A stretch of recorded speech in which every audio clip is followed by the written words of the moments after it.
ఇక్కడున్న ప్రతి ఒక్కళ్ళకి పేరు పేరున మరొకసారి నమస్కారాలు తెలియజేసుకుంటున్నాను.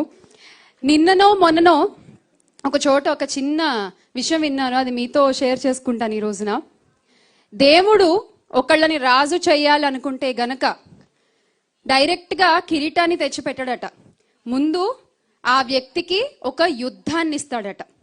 ఆ యుద్ధాన్ని నువ్వు ఎంత ధర్మబద్ధంగా చేస్తున్నావన్న దాన్ని బట్టి ఆ దేవుడు నీకు తోడుగా ఉండి అండగా ఉండి నిన్ను రాజును చేసి ఆ తర్వాత నీకు కిరీటాన్ని అప్పచెప్తాడట.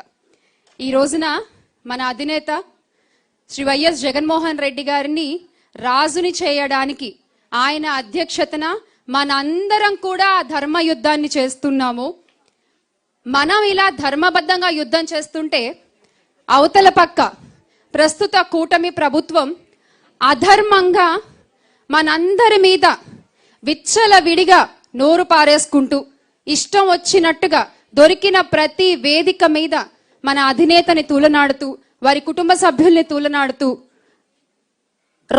రాతలు రాసుకుంటూ పోతున్నారు. ఈ రోజున మిగతా విషయాలన్నీ మన నాయకులు మాట్లాడారు కాబట్టి నేను సోషల్ మీడియా వేదికగా మన మహిళలు ఎదుర్కొంటున్నటువంటి ఇబ్బందుల్ని ఈ సందర్భంగా మీకు ఒకసారి తెలియజేయాలనుకుంటున్నాను. నిజంగా చంద్రబాబు నాయుడు గారు ఒక వెన్నుపోటు ఎంత గట్టిగా మహిళలకి పొడిచారు అంటే దానికి ఖచ్చితంగా మనం తిరిగి అంతకింత ఇంతింత వడ్డీ రూపంలో ఎలాగో ఇచ్చేస్తాం 29వ తారీఖున. కానీ ఈ రోజు ప్రతి ఒక్క వైఎస్ఆర్ కాంగ్రెస్ పార్టీ కార్యకర్త, ముఖ్యంగా మహిళా కార్యకర్తలు ఎదుర్కొంటున్నటువంటి సమస్యలు అన్ని ఇన్ని కాదండి, అన్ని ఇన్ని కాదు. ప్రతి ఒక్కళ్ళు కూడా ఇక్కడే మన ముందుంది ఝాన్సీ. ఆ అమ్మాయిని ఎంత వేధించారు అసలు నాకు తెలుసు. నేను మొదటిసారి వాళ్ళ ఊరు వెళ్ళినప్పుడు మొరపెట్టుకుని నిజంగా మీ కళ్ళ ముందు మాట్లాడుతున్న నేను 2024 ఎన్నికల్లో జగన్మోహన్ రెడ్డి గారికి వచ్చి క్యాంపెయినింగ్ చేస్తూ ఆయనకి సపోర్టింగ్ గా మాట్లాడినందుకు గాను నా మీద ఎంత అసహ్యంగా పోస్టులు పెట్టారు, ఎంత దాడులు చేశారు జనసేన పార్టీ వాళ్ళు కానీ ప్రస్తుత చంద్రబాబు నాయుడు గారు కానీ, ఇంకా మాటలతో చెప్పుకోలేమన్నమాట అవి. అంటే ఒక మనిషిని మానసికంగా ఎంత కృంగదీయాలో అంతా కృంగదీసేటువంటి ప్రయత్నం ఈ చంద్రబాబు నాయుడు గారికి వెన్నతో పెట్టినటువంటి విద్య. అయితే మనం కృంగదీసినంత మాత్రాన కుంగిపోతామా? ఆపేసినంత మాత్రాన ఆగిపోతామా? అలాగే జగన్మోహన్ రెడ్డి గారు ఇచ్చిన ధైర్యంతో నిలబడతాము, పోరాడతాము, పోరాడి గెలుస్తాము. అవునా కాదా? నాకు ఈ సందర్భంగా ఈరోజు ఈ వేదిక మీద నుంచి ప్రస్తుత కూటమి ప్రభుత్వానికి కొన్ని ప్రశ్నలు అడగాలనుకుంటున్నాము. ఇది ఒక రాజకీయ నాయకురాలుగా కాదు, ఒక మహిళగా, ఒక తల్లిగా, ఒక అక్కగా ఈ ప్రశ్నలు అడుగుతున్నాము. రాష్ట్రంలో మహిళలపై ఇన్ని దాడులు, ఇన్ని వేధింపులు జరుగుతుంటే సోషల్ మీడియా వేదికగా, మీ సోషల్ మీడియా వేదికగా మీకు అవి కనపడవా? మీరు దాని మీద ఎలాంటి చర్యలు తీసుకోరా?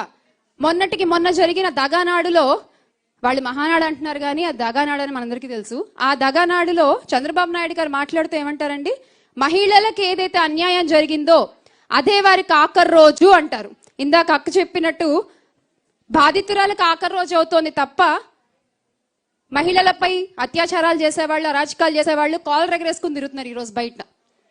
అలాగే మన డిప్యూటీ సీఎం గారు, నేను ఆయన్ని ప్రేమగా పీపీపీ గారు అని పిలుచుకుంటూ ఉంటాను, పిఠాపురం పీఠాధిపతి పవన్ కళ్యాణ్ గారు. సో ఆయన ఏమన్నారండి? మహిళలకి ఎవరన్నా అన్యాయం చేస్తే తలలు తీసేసే చట్టాలు తెస్తాము అన్నారు. మరి ఈ రోజున ఆయన ఉలకడు పలకడు. ఎలాంటి దుస్థితిలో ఉన్నాడంటే ఈరోజు మన ఆంధ్ర రాష్ట్ర డిప్యూటీ సీఎం గారు పక్క రాష్ట్ర మహిళలు ఆయన ఫోటోల్ని చెప్పులతో కొడుతున్నారు. పక్క రాష్ట్ర మహిళలు ఆయన ఫోటోల్ని చెప్పులతో కొడుతున్నారు. ఆ స్థితిలో దిగజారిపోయి ఉంది ప్రస్తుత కూటమి ప్రభుత్వం. ఈ రోజు అధికారంలో ఉన్న పెద్దల్ని మేము ప్రశ్నిస్తున్నాము. మహిళలను కించపరిచే పోస్టులు వైరల్ అవుతుంటే మీరెందుకు వాటిపై ఎలాంటి చర్యలు తీసుకోరు? మహిళలపై సోషల్ మీడియాలో అసభ్యకర వ్యాఖ్యలు చేస్తుంటే మీ స్పందన ఎక్కడా? ఒక మహిళను అవమానించిన రాజకీయమా? ఇదేనా మీ రాజకీయం? అంటే మీకు వ్యతిరేకంగా మాట్లాడితే ఇష్టం వచ్చినట్టు పోస్టులు పెడతారా? మిమ్మల్ని నిలదీస్తే కేసులు పెడతారా? ఇదేనా మీరు చేసేటువంటి రాజకీయం? ఆమె అభిప్రాయాన్ని స్వేచ్ఛగా చెప్పగలిగేటువంటి ఒక పరిస్థితి ఈ రోజు ఒక మహిళకి ఆంధ్ర రాష్ట్రంలో ఉందా? ఖచ్చితంగా లేదనే చెప్పాలి. విమర్శిస్తే ట్రోలింగు, ప్రశ్నిస్తే దాడులు, అభిప్రాయం చెబితే బెదిరింపులు. ఇక ఒక బ్యాచ్ ఉంటుందండి, ఇది social psycho batch of TDP అన్నమాట. వీళ్ళకి వేరే పనే ఉండదు.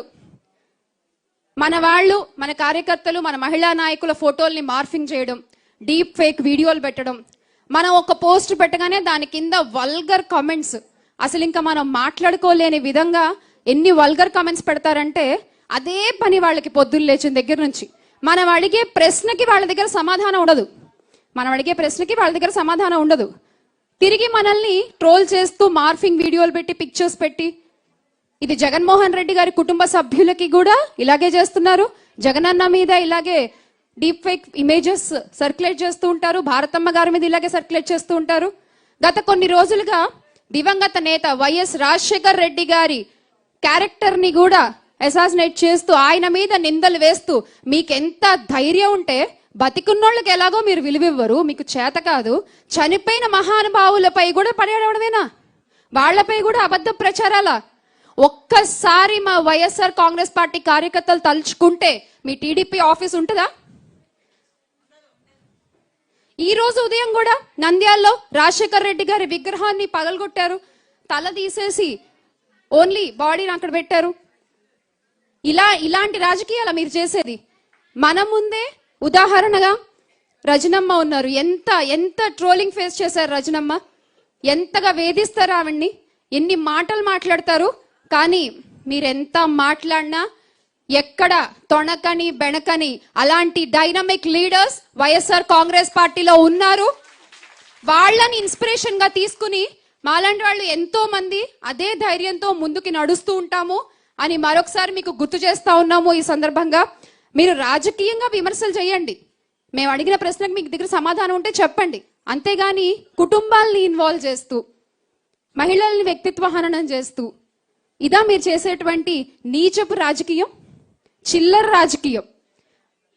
ఒకటి గుర్తుపెట్టుకోవాలి మీరందరూ కూడా, పదవులు శాశ్వతం కావు, అధికారాలు శాశ్వతం కావు, కానీ ప్రజల తీర్పు మాత్రం ఖచ్చితంగా 2029లో ఎలా ఉంటుందో మీరు చూడబోతున్నారు. అధికారంలో ఉన్నప్పుడు సంక్షేమం, అభివృద్ధి గురించి మాట్లాడిన మా నాయకులు జగన్మోహన్ రెడ్డి గారు ప్రతిపక్షంలో ఉండి ప్రతిరోజు ప్రజా సమస్యలపై పోరాడుతూనే ఉన్నారు, మిమ్మల్ని ప్రశ్నిస్తూనే ఉన్నారు. దానికి మీ దగ్గర సమాధానాలు ఉండవు. కానీ మా మహిళల గురించి మాట్లాడతారు, మా మహిళా నాయకుల గురించి సోషల్ మీడియా వేదికగా ఇష్టం వచ్చినట్టు ట్రోల్స్ చేస్తారు మీరు. ఈ ప్రశ్నలు ఏవైతే అడుగుతున్నామో అవి వ్యక్తులపై కాదు, మా ప్రశ్నలు మీ బాధ్యతలపై. మీరు అంటూ ఉంటారు కదా, టీడీపీ నాయకులు అంతా కూడా మేము ప్రతిరోజు మా సోషల్ మీడియాని టాప్ టు బాటమ్ మేము ఫాలో అవుతూ ఉంటాము అని. మరి మహిళల మీద, మా మహిళా నాయకుల మీద ఇంత నీచంగా చేసేటువంటి పోస్టులు, మా కార్యకర్తల మీద పెట్టేటువంటి మార్ఫింగ్ ఇమేజెస్, వీడియోస్ మీ టైం లైన్లో కనిపించవా? మీ స్క్రీన్ మీద కనబడవా? ఇక కేసులు, గత 2 సంవత్సరాలుగా సోషల్ మీడియా కేసులే 330కి పైగా పెట్టారు. సోషల్ మీడియా వేదికగా ఎవరైతే మన వైఎస్ఆర్ కాంగ్రెస్ పార్టీకి ఇంక్లైన్డ్ గా ఉంటారో, సానుభూతి పరులుగా ఉంటారో వాళ్ళందరి మీద, మహిళలని లేదు, చదువుకునే పిల్లలని లేదు, టీనేజర్స్ ఎవరైతే జగనన్నకి ఫరగా మాట్లాడతారో వాళ్ళ మీద కేసులు, 338 కేసులు. మీరు మళ్ళీ శాంతి భద్రతలు అంటూ మాట్లాడుతూ ఉంటారు. సైబర్ క్రైమ్ లో ఎన్ని కేసులు నమోదయ్యో తెలుసా అండి చంద్రబాబు నాయుడు గారు మీకు? గత 2 సంవత్సరాల్లో సిఐడి సైబర్ క్రైమ్ లో 28,000కి పైగా కేసులు నమోదయ్యాయి. ఒక్కటి కూడా మీరు యాక్షన్ తీసుకోలేరు, ఒక్కటి కూడా. ఇది మీరు రాష్ట్రానికి పొడిచిన వెన్నుపోటు. రాష్ట్రంలో ఉన్న శాంతి భద్రతలపై మీరు తీసుకున్నటువంటి చర్య ఏంటయ్యా అంటే గుండు సున్నా. రోజు పాలన గురించి పెద్ద పెద్ద కబుర్లు చెప్తారు, పెద్ద పెద్ద మాటలు మాట్లాడతారు. కానీ మహిళా రక్షణ విషయంలోనే మీరేం చేయలేనప్పుడు అసలు మీ ప్రభుత్వం ఉంటే ఏంటి, ఊడితే ఏంటంట నేను. ఒక మహిళకి నువ్వు ధైర్యాన్ని కల్పించలేనప్పుడు నీ ప్రభుత్వం ఉంటే ఏంటి, ఊడితే ఏంటి? నిజంగా ఈ రోజున ఇక్కడ చేరినటువంటి మహిళా మండలందరికీ కూడా ఒక విజ్ఞప్తి చేసుకుంటున్నాము. నేను ఎప్పుడో ఒకటి నమ్ముతాను, మౌత్ పబ్లిసిటీ అని.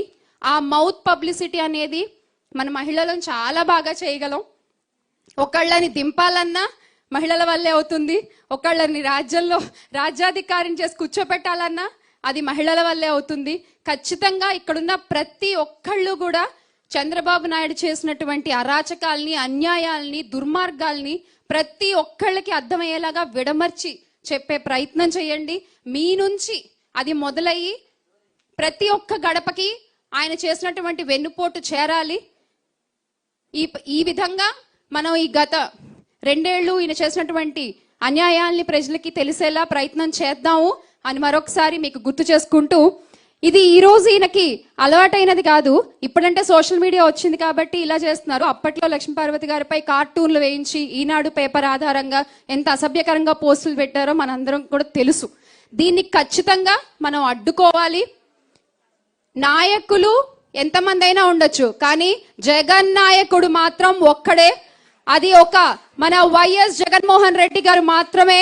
ఖచ్చితంగా ఈ ధర్మ యుద్ధాన్ని మనం ఇలాగే ముందుకు తీసుకెళ్దాము. మళ్ళీ మన జగన్మోహన్ రెడ్డి గారిని రాజుని చేసి కూర్చోబెడదాము.